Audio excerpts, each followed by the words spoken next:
2007 Nissan Altima transmission oil change hybrid.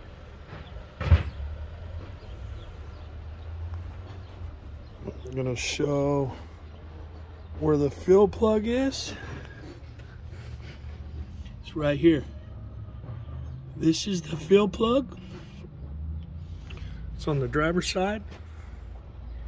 I'm changing the brakes right now, the CV joints, but I'm showing you also, and underneath the car,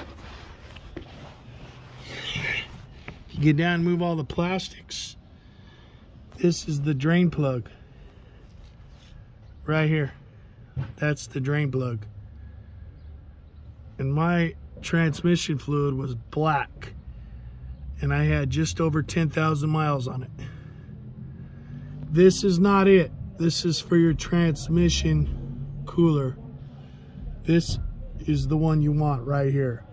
Don't get them mixed up. Thanks. Have a nice day.